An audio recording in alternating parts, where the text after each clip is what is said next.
बिस्मिल्लाहिर्रहमानिर्रहीम। अस्सलाम वालेकुम। कैसे हैं आप सब लोग। आज मैं आपसे शेयर करने लगी हूँ गोश्त शोरबा को बहुत ही कम मसालों के साथ मज़ेदार खुशबूदार कैसे तैयार कर सकते हैं, वो भी आसानी के साथ।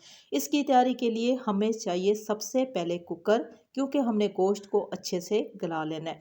हमने लिया है बीफ का आधा किलो गोश्त, हड्डी के साथ ही मटन भी ले सकते हैं। प्याज का इस्तेमाल करेंगे। बड़े साइज़ के प्याज हैं तो 3 लेने हैं, छोटे साइज़ के प्याज हैं तो 5 से 6 ले सकते हैं। टमाटर का हमने इस्तेमाल किया है, 3 टमाटर लिए हैं, 2 टमाटरों का इस्तेमाल भी कर सकते हैं। इसी के साथ ही हम इसमें डाल देंगे 1 चम्मच भर के सिर्फ़ और सिर्फ लहसुन का पेस्ट। अदरक का इस्तेमाल अभी नहीं करना। 1 बड़ी इलायची, 2 छोटी इलायची का लाज़मी इस्तेमाल करना है।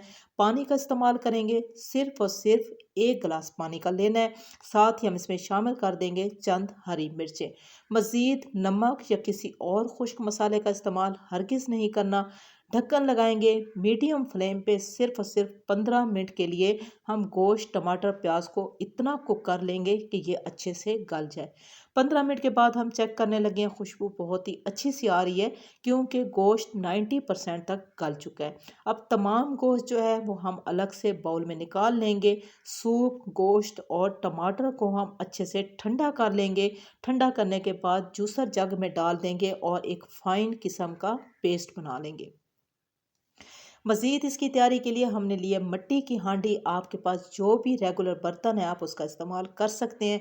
हमने लिया देसी घी, और देसी घी है तो आप उसी का इस्तेमाल करें। कुकिंग ऑयल और डालडा घी का इस्तेमाल भी कर सकते हैं हस्ब ज़रूरत।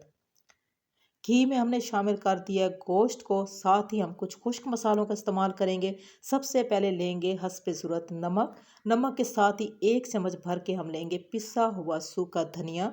साथ ही शामिल कर देंगे 1 चम्मच से थोड़ी सी कम मिकदार में लाल मिर्चों का पाउडर। साथ ही हल्दी पाउडर आधा चम्मच।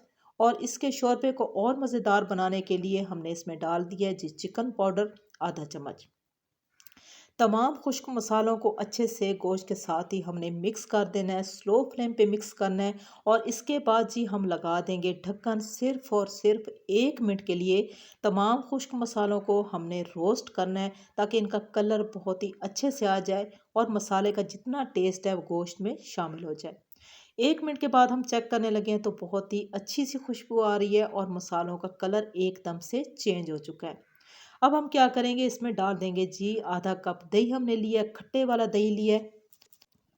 और दही जो है वो ऑप्शन है, इस रेसिपी में लाजमी शामिल नहीं है। अगर आपके पास दही है तो आप उसका लाजमी इस्तेमाल कर लें, इससे भी जायका बहुत ही अच्छा आ जाता है। अब दही के पानी को खुश्क करने की हरगिज़ ज़रूरत नहीं है। फ़ौरन से ही हम इसमें डाल देंगे वो सूप, जिसको हमने जूसर जग में डाल के एक ज़बरदस्त किस्म का इसका मसाला तैयार कर लिया है, जो कि है यखनी, टमाटर और प्याज। अब हम इसमें पानी का इस्तेमाल करेंगे, वो हमारे ऊपर डिपेंड करता है कि हमने पानी का कितना इस्तेमाल करना है, हमें कितना शोरबा चाहिए। हमने 1 गिलास जो है मज़ीद पानी का इस्तेमाल किया है। और इसी के साथ ही अदरक पाउडर का इस्तेमाल किया है, पेस्ट का इस्तेमाल भी कर सकते हैं, लेकिन उस वक्त जिस वक्त हमने पानी का इस्तेमाल करना है। ढक्कन लगाएंगे, तेज़ फ्लेम पे हमने बॉयल आने के बाद इसकी फ्लेम को फ़ौरन से आहिस्ता कर देना है। अब हम आपको चेक कराने लगे हैं कि तेज़ फ्लेम पे किस कदर जो है बॉयल आ रहे थे, तो हमने फ्लेम को फ़ौरन ही स्लो कर दिया, यानी कि दम वाली फ्लेम पे रख दिया।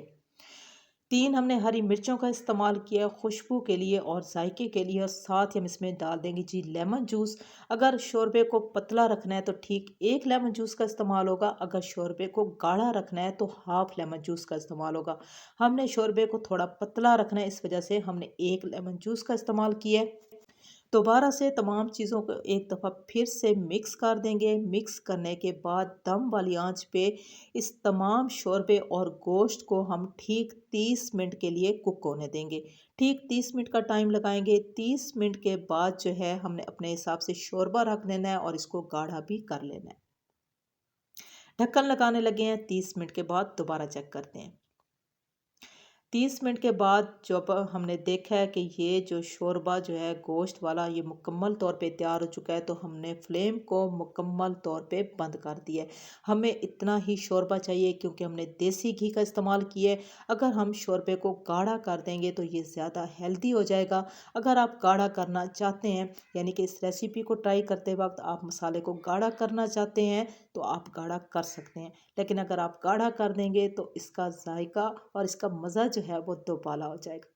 ये रेसिपी मुकम्मल तौर पे तैयार हो चुकी है। डिश आउट करके दिखाते हैं और आपको दिखाते हैं इसकी। आप देख सकते हो कि इंतहाई खूबसूरत लुक के साथ ये रेसिपी मुकम्मल तौर पे तैयार हो चुकी है। आसान और सादा सी रेसिपी आपको कैसी लगी? अच्छी लगी हो तो मेरी आपसे रिक्वेस्ट है कि आप मेरे चैनल को सब्सक्राइब कर लें, मेरी वीडियो को लाइक और शेयर ज़रूर कर दें। आप लोगों का प्यार हमारे साथ होगा तो हमारी सपोर्ट होती रहेगी। इसी के साथ ही मैं आपसे इजाज़त चाहूँगी। अल्लाह हाफ़िज़।